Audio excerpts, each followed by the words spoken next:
semifinals. Jason Couch, Brian-Voss. Couch the number 3 seed, Voss the number 2 seed, and Brian is going to be up first. The 43-year-old living just outside of Atlanta.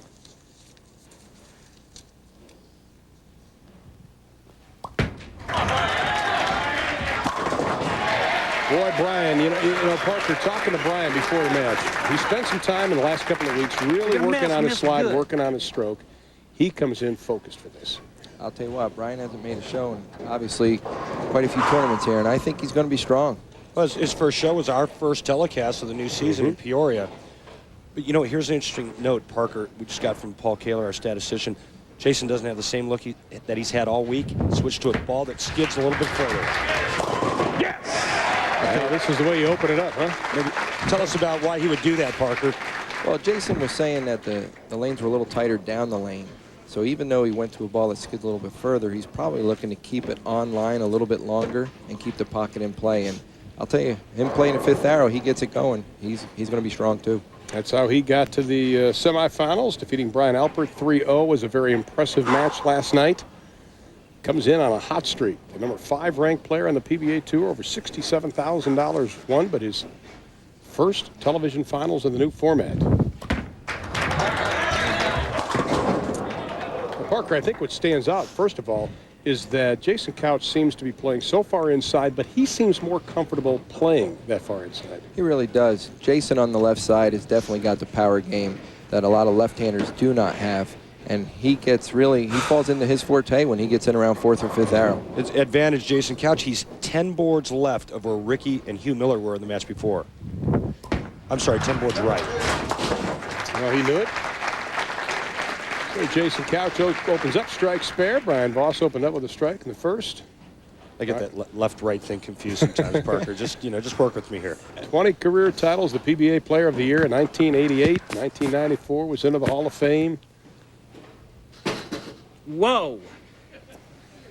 That got his attention. Yes, it did.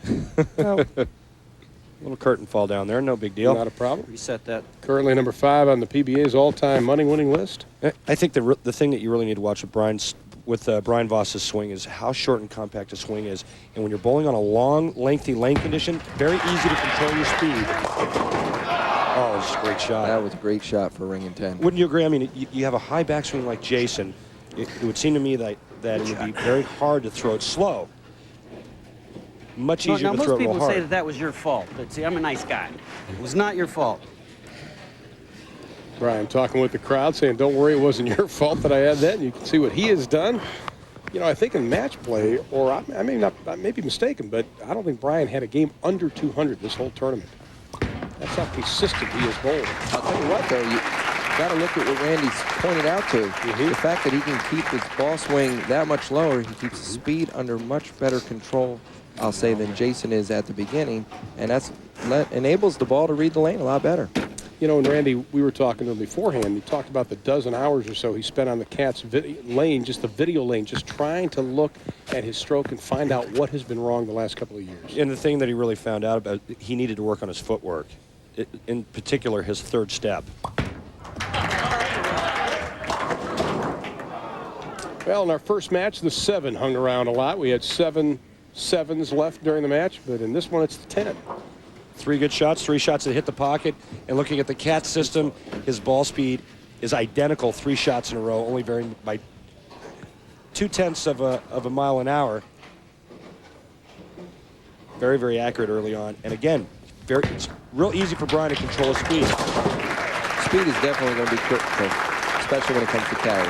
Let's take a look at some of the other finishers in the tournament. And there's Voss and Couch right now, locked up in a pretty decent battle. You'll be able to see them on the bottom of your screen. And you'll see where my broadcast partner finished and also where Parker finished. Good tournament, though. 142 started out. And the round of 16. This is where they ended up.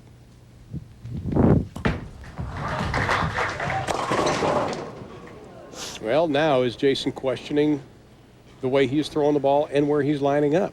Well, early on, it doesn't look like he's got a very good line to the pocket. But I mean, Parker, you know, throughout the week when you had trouble getting to the pocket, I mean, what was the cause? What was the main factor why you couldn't get the ball to the 1-2? Main factor was when the lane started to get tighter in the back end.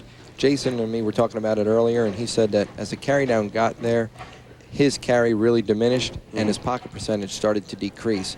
So it's really imperative for him to get lined up and get to the 1-2 and figure out some carry along the way. So what do you do when you carry the oil down, when you get that carry down? Usually you look for a ball that's going to pick up a little bit more on the back end. Jason has actually gone the other way because the lanes are too tight, and he's actually trying to keep it on line longer. Now, short patterns have bothered Jason in the past, have they not? But this isn't a short pattern, Ron. This is a long pattern. This is at least 3 feet longer than we bowled on last week, and the longest pattern of the second half of the new season. You know, Randy, when we look at his stroke, he has asked for a re-rack, and he's getting it. Is the key to his stroke right now the first 2 steps? Because he really doesn't want to get too long, does he? Well, Parker, I think, should answer that. You used to room with him, and you know his game better than anyone. He's really trying to tone it down right now, and if he keeps his ball speed down, he keeps them steps under control and figures out what he needs to do to get that ball to the pocket consistently.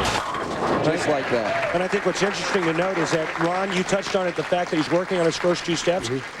The next time Jason comes back up, we'll watch what he does with his first steps. His feet never leave the approach. He shuffles his first 2. That keeps him nice and short. He doesn't want to get too steep either on that swing. It's not. He's shuffling those first 2 steps, and he's really delaying his push away, and it's bringing it down. It's lowering his ball speed. We'll talk about a totally different stroke. Here's Brian-Voss leading by 11. That finds the pocket sweet. Brian gives it that disgusted look. But that was a great shot. horrible. That ball should strike. That was horrible. That was horrible. This one won't be It looked horrible. good from here, Brian. If they all went down, Brian. I'll tell you what, when they all fall down for me, I'm liking life. I'm going to say, what's the old line? You'd expect Raquel Welch to cook? I won't throw any of them back. Take a look at the speed, and this is pretty solid here. All 4 shots hit in the pocket.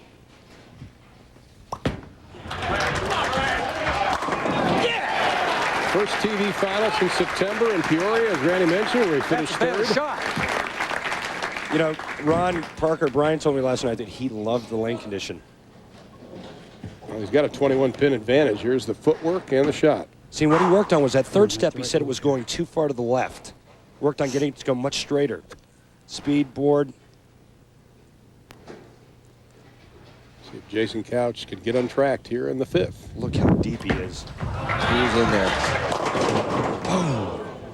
His laydown area is the right about move. the 3rd board from the right gutter. He's further right now than I am when I shoot a 7-pin. He's like playing where I play when I'm trying to pipe it straight up 5.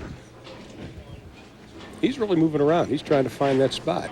He's definitely playing in there, fine-tuning it. And honestly, look for Jason to have a strong close here towards the end of the game. Such a powerful player. He feeds off the energy on match play. He's really learned to harness this energy. I think the big thing about watching Jason Couch and all that power is the way he obtains or the way he creates that power. He said he keeps his hand as relaxed as he possibly can, so that he can get that kind of that snap effect at the bottom of the swing. That's what generates all those revolutions and power. Throwing the weight of the bowling ball from your thumb to your fingers. And the only way you can do that is by having a nice, soft grip. Wouldn't you agree, Parker? Yeah. Jason doesn't grab it like I would. He's definitely relaxing his hand. And when it gets to the bottom of his swing, he has got full power forward with those fingertips.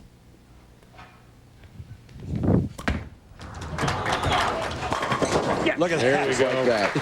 The man who has permanent champions, a couple of wins, back-to-back TFC titles.